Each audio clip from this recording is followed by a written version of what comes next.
Welcome to Transforming the Toddler Years, a Core 4 parenting podcast for conscious, cycle-breaking parents ready to turn toddler tantrums into teachable moments. Hi, I'm Cara Tyrrell, a lifetime lover of littles, mom to 2 grown and flown girls, and an early childhood educator. Through the show, I teach you my collaborative parenting methodology for nurturing your little human's mind, body, and spirit.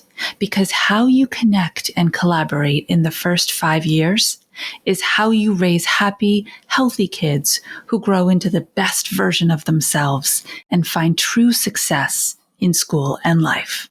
Welcome back to the show, everybody. Today, I'm going to take you back in time to when my middle child, Claire, was a baby, an infant, a toddler, and all the medical stuff we went through.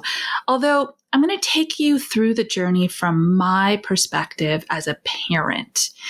And I'll leave out some sensitive details because they're hers and they don't need to be shared with the world. But before I dive into that idea of how to be your child's best advocate, if you struggle and come up against medical issues, I just really want to say thank you to all of you who rate and review the show, all of you who take time to respond to my emails and my newsletter and say, wow, this really hit home, or gosh, I could really use help with this. Can you do an episode about it? That connection to you is really, really, really special to me. So please go ahead and rate and review the show if you haven't already, so that I can continue to feel deeply connected to you, the listeners. All right, so let's go back in time. 2024 has magically become the year 2003. Yes, I have a 21-year-old. And I brought home my beautiful baby from the hospital, and I was over the moon. And many of you know that we lost our first little girl in September of 2000. She was a full-term stillborn baby. And so with Emma Grace making me a mom for the first time, except never being able to bring home a baby to mother, I was just overwhelmed. And honestly, a little bit in disbelief and surprise that this time I got to bring one home. And so she was like glass. She was a little like porcelain to me. Will this last? Do I really get to keep her? Is this going to be the forever parenting journey that I had a deep desire to have since I was a tiny human? There's a lot of fear. Parenting after loss is a whole nother ballgame and a different episode. And so when at around 6 weeks, 8 weeks old, my husband looked at her and said, "What's that?" And he pointed to her tiny little forehead and saw a tiny little bump. I freaked out. Oh my gosh. No, not again. Right? I think you can imagine what I was imagining. So instead, I went to my default mode, which is denial. There's nothing there. Nope, there's nothing there. Well, a month later, it had doubled in size. Now there was a slightly larger bump it was like in between her eyebrows, if you can imagine that, like the eyebrow line. And it kept growing and growing until I couldn't deny it anymore.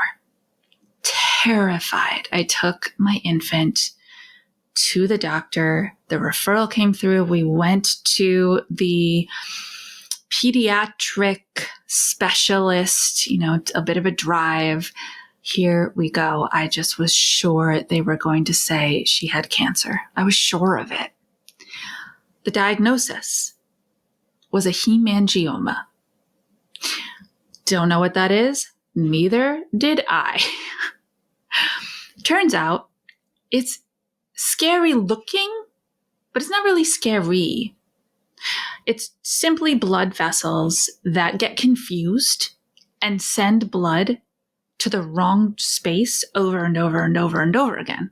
So it's like a really big blood blister, except it was right in the middle of her forehead.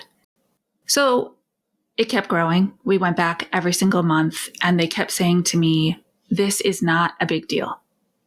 It got to the size of a quarter. And of course, it wasn't just flat, right? It was pronounced. It was projecting from her forehead. And then it got bigger and it got bigger every month until she was 10, 11 months old. And I said, enough. The doctor was 100% confident. He's like, this is surface level only. This is not a 360-degree sphere. It is surface level only. These are not dangerous. They do go away over time. Yes, it can take years, but we won't do surgery simply because you don't like the way it looks. Well, I lost my head because I didn't care how it looked. And quite honestly, I didn't even notice it half the time. I just saw my beautiful human that I had brought into the world, and she got to be mine. But as a teacher, and somebody who had studied early child development and someone who understood how that foundational brain works, I knew. And as a mom, I just had that instinct, that gut thing that we all have as parents. I knew that I could not take the risk that this was somehow affecting her skull or her brain development. And it was right on the midline. And in teacher talk, that's a big deal. Right? That midline in between the eyes, there's a whole lot of stuff that goes on there that you don't want to mess with when it's invisibly developing inside their brains. And I won't go into the details because that is a different class. So ultimately, long story short, I put my foot down. I put down I am her parent. My husband is here saying the same thing. I am also a teacher and I will not take this risk, and you will do the surgery. They did, because I threw a mama bear hissy fit, advocating for my child. And in the end, he had to eat humble pie.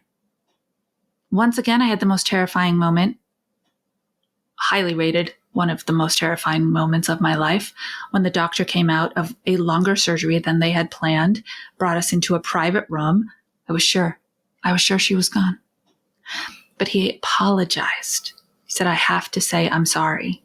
You were right. It was a 360-degree sphere, and it did put an indentation into her skull.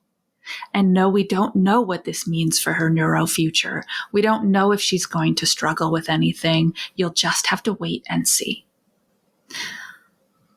I know now, looking back, that the trauma of losing my first and the trauma of that experience with my 1-year-old baby really sent me down a road of catastrophizer.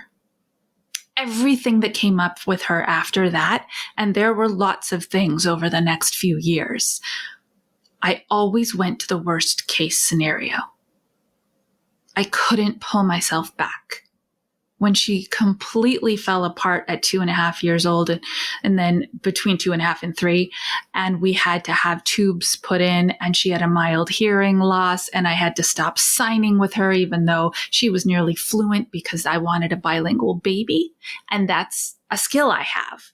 And so I catastrophized. It was the worst thing ever. When she was diagnosed with sensory processing disorder, and we had to do the OT and the PT and the deep tissue brushing and the sensory regulation activities, catastrophized. Oh, my poor baby. Oh, poor me. I cannot believe this is her reality. I cannot believe this is our reality. And I just kept waiting for the next diagnosis and the next. And do you know what? They kept coming. They kept coming. The general anxiety diagnosis at 5 years old, and a couple of other things that I'm not going to mention because they are too personal and they're just hers and ours. And then this happened. I was so conditioned at that time. I was victimizing my poor child. I was conditioning her to think like this was her identity. And thankfully she was so young that I was able to take a U-turn and fix it. but I have to give the credit to my neighbor. And I went over there often and I would just unload. Oh, you're not going to believe what I found out at the doctor's appointment today. And now this and now that. And what if this and what if that? And worst case scenario, making up in my brain. And one day she just stopped me cold and she said, Cara, I love that you are willing to come over here and like share with me. And I'm always willing to listen. But I have to ask you a question. What if you could try to see the best instead of the worst? And I was gobsmacked. I truly didn't know how. And she actually was a therapist. Like, that was her job. And she very rarely let it bleed over into our friendship. But in this moment, I'm so grateful that she stepped back and said to me, you can't be the victim. You can't let your child believe that this is who she is. You've got to get out of the catastrophizing mindset and start thinking about what's good in this. You've got to start looking for what's possible. And that was a turning point for me. Huge.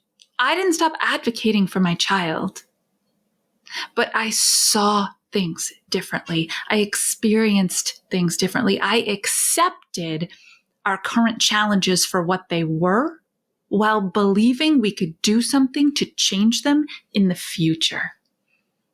And oh my, did we. Once I was able to reframe, once I was able to join the journey and progress instead of wish that there was an outcome we weren't at yet, everything changed. The work didn't change. The appointments didn't go away. The therapy sessions were still there. But I got to watch my child grow into someone who could handle these things. I got to support her from a mindset of, I am strong. I can do hard things. I can learn to persevere. I will get through this. And on the other side, it will be better. And so I want to share with you today the true immense joy. Like, you just can't feel these moments unless you go through the muck and the mud, right? The joy of watching my daughter, who is now an adult, be fully independent, fully capable, write to me with things like, oh, this has been a really hard week, but I know I'll get through it. Those are the payback moments in life that let us know that by showing up for our kids when they're little, by not allowing them to be defined by their struggles, but instead encouraging them to believe that their struggles will help them become the better person, we are doing the big work. I've been waiting to tell that story a long time. The time really felt right, because later today I'm interviewing a woman who wrote a book all about when your child gets diagnoses and how to navigate your own experience and the medical systems around you. That episode with Kelly Coleman will not drop for a while, but this felt like the right time to tell my story, or at least part of it, so that you can start thinking about how to shift your mindset to believe in what's possible instead of catastrophizing the worst possibility. For all of you conscious caregivers out there, stay mindful and proactive until our next episode as we transform the toddler years.